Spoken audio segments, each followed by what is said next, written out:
Cinema హీరోలు acting మాత్రమే కాదు, ఇతరత్రా బిజినెస్‌లు తమకు తోచిన బిజినెస్ చేస్తూ కూడా 2 చేతులు సంపాదిస్తూ ఉన్నారు. చాలామంది హీరోలు తమకున్న బ్రాండింగ్‌ని ఉపయోగించుకొని బ్రాండ్ ఎండార్స్‌మెంట్స్ చేస్తూ ఉంటారు. అయితే వీటితో పాటు తాజాగా నేటి తరం హీరోలు ఇతరత్రా బిజినెస్‌లు సినిమాకి సంబంధించి మల్టీప్లెక్స్‌ల బిజినెస్ కానీ, అలాగే సినిమా నిర్మాణం గానీ, గతంలో హీరోల కంటే కూడా రకరకాల ఓపెన్‌గా ఉంటూ కూడా తమకున్న బ్రాండ్ గానీ, తమకున్న ఇమేజ్‌ని గానీ ఆ బిజినెస్‌లో కూడా వాడుకుంటూ సంపాదిస్తూ ఉన్నారు.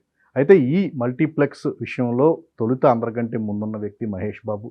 ఏఎంబీ సినిమాస్ రూపంలో ఆయన ఏషియన్ సినిమాస్‌తో కలిసి ఏఎంబీ అనే ఆ సినిమాస్ వాటి రూపకల్పన కూడా చేసి ఆయన ఎప్పటినుంచో కూడా ఈ బిజినెస్‌లో ఒక మంచి లాభాలను ఆర్జిస్తూ వస్తున్నారు. ఈరోజు హైదరాబాద్‌లో ఐమాక్స్ కంటే ముందు ఎక్కువ రేంజ్‌ని కలిగి ఉన్న ఏఎంబీ సినిమా చూస్తే ఏఎంబీలోనే చూడాలి అన్నంతగా కూడా ఈ రకమైన ప్రచారం అనేది మహేష్ ఇమేజ్‌కు తోడు ఆయనకున్న బ్రాండ్ ఇమేజ్ అంతా కూడా ఉపయోగపడి ఏఎంబీ సినిమాస్ అనేది ఇప్పుడు హైదరాబాద్‌లో ప్రముఖ థియేటర్ వ్యవస్థగా కూడా నిలబడగలిగింది.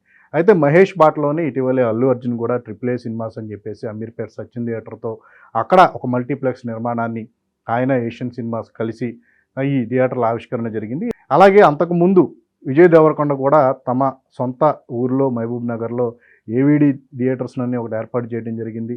ఏషియన్ విజయ్ దేవరకొండ అని చెప్పేసి ఆయన ఒక మల్టీప్లెక్స్‌ని అక్కడ ఏర్పాటు చేసుకొని అక్కడ ఏషియన్ సంస్థతో కలిసి ఆయన కూడా ఈ రకమైన తనకున్న బ్రాండింగ్ గాని, ఆ ఇమేజ్‌ని కూడా ఉపయోగించుకొని ఈ వ్యాపారం అంతా కూడా నిర్వహిస్తున్నారు. ఇప్పుడు వీరి బాటలోనే మరొక హీరో రవితేజ కూడా మల్టీప్లెక్స్ కోసం ముందుకు వస్తున్నారని చెప్పేసి ఒక ప్రచారం వినిపిస్తుంది. మళ్ళీ దిల్‌సుఖ్ నగర్‌లో జ్యోతి 70 థియేటర్స్ ఆ స్థలంలో కూడా ఒక మల్టీప్లెక్స్ నిర్మాణానికి కూడా రవితేజ కూడా చాలా ఇంట్రెస్ట్ చూపిస్తూ ఉన్నారని చెప్పేసి కూడా మాట్లాడుతున్నారు. నిజానికి ఈ ట్రెండ్ అనేది బాలీవుడ్‌లో కూడా కొంతమంది హీరోలు పీవీఆర్‌తో కలిసి గాని, కొన్ని మల్టీప్లెక్స్ యాజమాన్యాలతో కలిసి కొంత షేర్ చేసుకొని థియేటర్లకు సంబంధించిన నిర్వహణ అంతా చేస్తున్నారు. బట్ టాలీవుడ్‌కి వచ్చేసరికి సౌత్ ఇండియాలోనే ఈ రకమైన హీరోల యొక్క పేరుతో ఒక మల్టీప్లెక్స్‌లు అనేవి ఏర్పాటు చేయటం, ఈ రకంగా కూడా ఒక బిజినెస్ అంటే సినిమాల ద్వారా సంపాదించిన ఆ సంపాదన ఏంటంటే మళ్ళీ సినిమాల కోసమే, సినిమా పరిశ్రమ కోసమే ఇందులోనే పెట్టుబడులు పెట్టి ఈ రకంగా కూడా 10 మందికి ఉపాధి కలిగించేలాగా కూడా చేయటం అనేది నిజంగా మన హీరోలకే చెల్లిందని చెప్పుకోవచ్చు.